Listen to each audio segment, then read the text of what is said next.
Bismillahirrahmanirrahim. Elhamdulillah.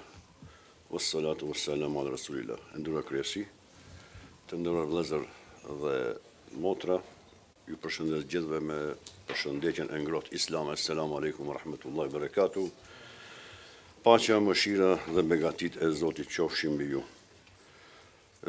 Si gjitha trojë shqiptare, vendet shqiptare ku kam pas këto probleme dhe ne si me thonë, stesh Lugin apo Kosovë lindore, kemi pas dhe kemi probleme të ndryshme rreth vakufeve.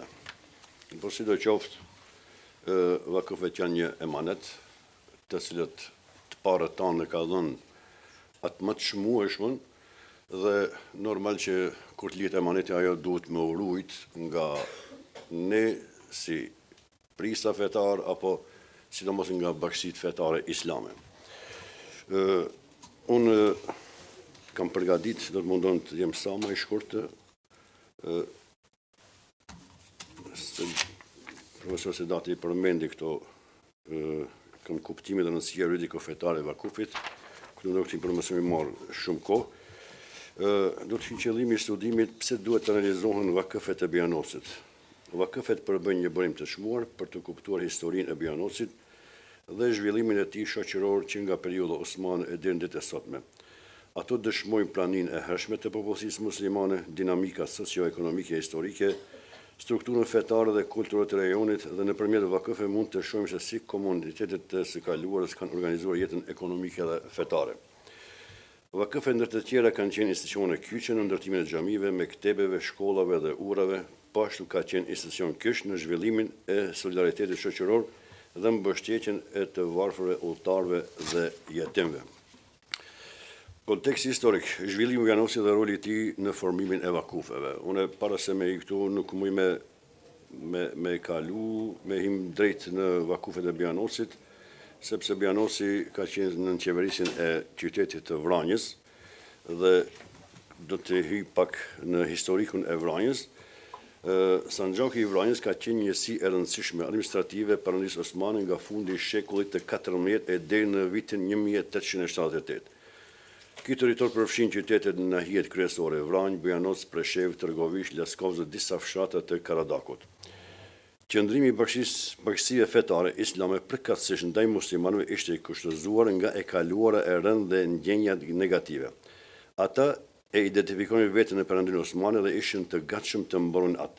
Gjatë kryengjigjës së parë dhe të dytë serbe, e sidomos në luftën e viteve 1876-78, një numër i madh muslimanësh u shprëngul ose u dëbuan nga Serbia, duke u tërhequr së bashku me ushtrinë osmane. Për këtë ekzistojnë dëshmi të qarta nga dëshmitarët e kohës.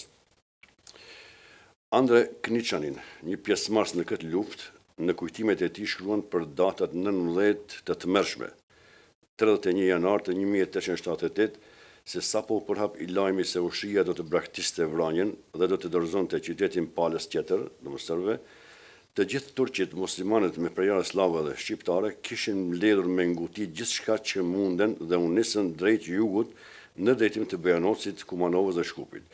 Rrugët ishin të bllokuara dhe përgjatë tyre kishte shumë sende të hedhura. Pastaj vazhdon dhe përshkruan Vranjën se si e pa në ato momente. Këtu përshkruan se edhe Vranja si qytet afër Bianosit ka pas edhe xhami. Mirë, po për fat keq nuk kemi sot, asnjë xhami nuk e kemi. Gjithçka që është art dhe kulturë islame është shkatëruar ose eliminuar. Në një çast u shfaq ajo Vranjë e frikshme ose ndoshta e zjarrt, e shtrirë në lugin e saj romantike, nga larg ajo dukej si një mbulesë e zezë mbi atë borë, prej së cilës ngreshin minare si qafat e mjellmave. Ai ndjen veten shumë keq dhe thotë, nuk dua as të filloj, sepse ndihem tepër i dobët të ju përshkruaj ndjenjat që më pushtuan në ato çaste kur pash, syt nuk i ndava as pak prej saj, duke soditur nga çdo anë. Kjo është një publicist dhe historian dhe profesor doktor Nenad Petrović, Instituti për Studime Strategjike në Beograd.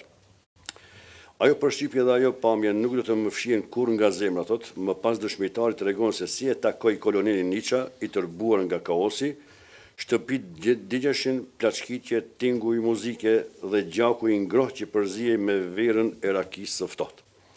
Autori vazhdon rrëfimin duke përshkruar ecjen nëpër rrugicët e ngushta të ndotura të Vranjës, të mbuluara me gjak njerëzor dhe me kufoma të përdridhura në mënyrë të çuditshme. Gjëja e parë që i ra në sy ishte një djalosh 15 deri në 16 vjeçar, i veshur me dimi kadife në ngjyrë blu, çorape të bardha dhe një xhamadan të kuq me kokën e çarë për së dyshi. Pak më tej, një ushtar serb shihej duke tentuar të dhunonte një vajzë por ndërhyri koloneli për ta ndaluar. Nenad Petrović, Instituti për Studime Strategjike Beograd. Autori vazhdon, xhamit e shumta dhe monumentet e tjera arkitektonike që kanë mbetur pas perëndisë osmane, ose janë shkatëruar qëllimisht, ose janë lënë në mëshirën e kohës që t'i degradojnë gradualisht, pushteti nuk lejon të restaurimin e tyre, duke pritur që me kalimin e kohës dhe mungesën e mirëmbajtjes të degradoheshin aq shumë sa të mund të shpallasin të rrezikuara për të ushqembur dhe pastaj të rënoheshin. Disa objekte fetare u shndruan në depo ushtarake, ndërsa varrezat muslimane dhe tyrbet u lënë në harres dhe u mbuluan me bari dhe nga ato deri sot kanë mbetur vetëm toponime për kujtim. Kjo përkujtoj se në Fakultetin Pedagogjik të Vranjës kanë qenë varrezat dhe ato varreza janë mbuluar me pak dhe fakulteti është ndërtuar mbi varrezat e muslimanëve. Ka dokumente që dëshmojnë me çfarë metodash burokratike pengoshin ose vështirësoheshin shërbimet fetare dhe mësimi, siç ishte rënja e xhamive për shkak të planeve rregulluese urbanistike dhe si zvarritej caktimi i imamëve, të gjithë klerikët merrnë paga nga buxheti dhe qeveria i emëronte si funksionar të saj. Ajo që paraqes tani me siguri nuk është e gjithë, pasi dihet mirë se gjatë shumë luftrave dhe turbulencave shoqërore, një pjesë e madhe e materialit arkivor është shkatëruar, një pjesë është zhdukur qëllimisht për të fshehur të dhëna kompromituese për individ ose për shtetin, ndërsa disa dokumente janë vjedhur edhe sot ndodhen në duart private.